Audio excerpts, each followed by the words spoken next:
How's it going, everybody? Kramer here from Spooky Poker, and today's going to be a quick little video where I talk about my coloring system. And the reason you may want a system like this is because some people might not have a tracker like PokerTracker, an HUD, and a color system is really convenient for just quickly making decisions and making sure that your thought process is on point.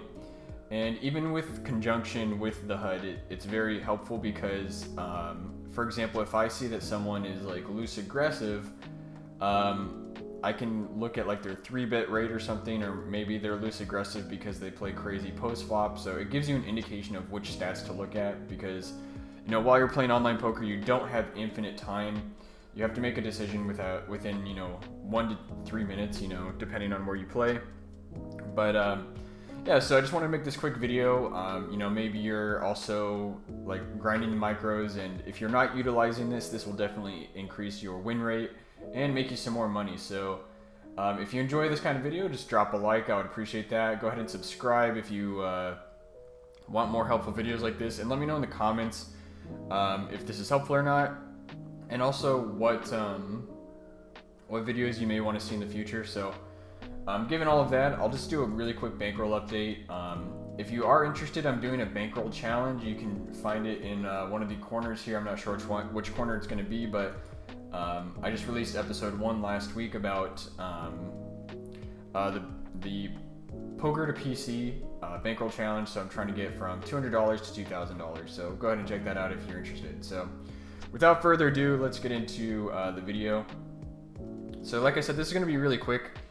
So I'm just going to run through these, and I'll try to pull up some examples from my gameplay and show you guys. So I'll just put them on the screen right now. So yellow is going to be a reg with some general notes, and oftentimes regs are tight aggressive in hold'em, and they're just going to be the more solid players. They probably grind a lot, and they're probably going to be decent, probably about break even or slightly losing players. Or even slightly winning, although I have a hard time believing that the way some of these guys play is winning, but regardless, yellow equals reg, and oftentimes they're aggro,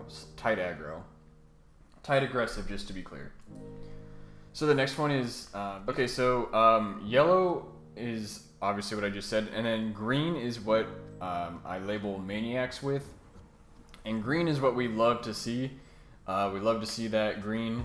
We love to make that money. So green basically just indicates these guys play like on emotion. They don't have a thought process. They just go all in at random times just because they want to scare you or something, or they just want to gamble. And these are players that, or someone that has like a 70 VP over like 100 hands. They've just proven that they're crazy and they're willing to do crazy things. So yellow and green are the ones that we kind of pay attention to the most because we want to avoid yellow players and we want to play with green players, and then the rest of the players we just kind of cater our strategy specifically to them. So let's move on to red.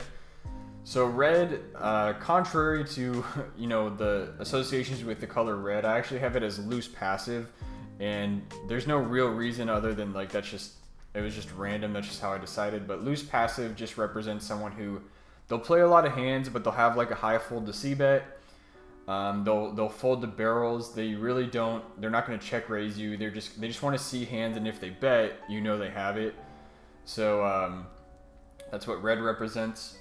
The next is purple. So purple is actually the third one that we look out for. So yellow and green, obviously we talked about those.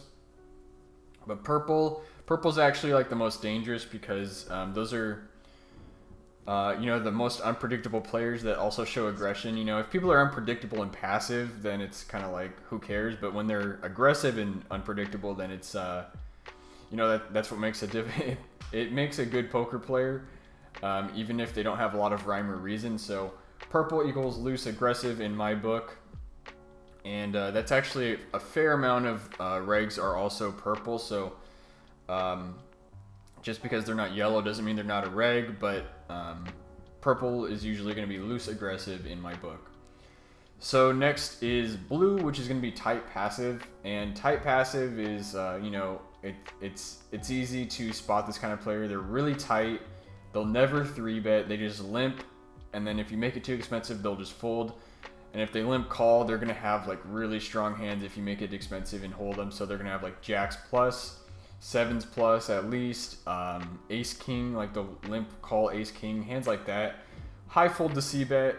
These guys are easy to beat, but they're not. You're not gonna get a lot of money off these guys, and we don't really like to play with blue players too much. But they do keep our table easy. They're never gonna get out of line, and yeah. So blue is tight and passive. And lastly, we have orange. So I use orange to identify people who are definitely fish, but I don't have more than like 10, 20 hands on them. So it's like, I see they do some really stupid things, but I haven't identified clearly. It's like, okay, do they fit into one of these other categories clearly, or are they a maniac? It's like, you just don't have enough information yet. But it's still important to see, like, if someone does something really stupid, it's important to know that they are fish and they are capable of doing really stupid things. Because, sorry, I have a fly. It's just important to know that people are like fish, even if you don't know exactly what kind of fish they are. Just because it makes your like diagnosis of which color they belong in easier the next time you see them do something. And again, if you see them like going all in at a random spot, you can maybe make a light call or something. So I just wanted to make this quick video. Hopefully it's been helpful. I hope you implement this or some sort of color coding system on your own. This has definitely helped me a lot. The first time I ran up my bankroll, this is all I had. I didn't have a HUD to give me information, so all I did was use color coding and random notes that I typed in. So do not underestimate these, definitely use them. And let me know in the comments again if you like it, if you dislike it, if you have criticisms, things that might help my win rate, if you know how to get rid of flies. Yeah, so I'll leave it there. Thanks for watching, and I'll see you guys later.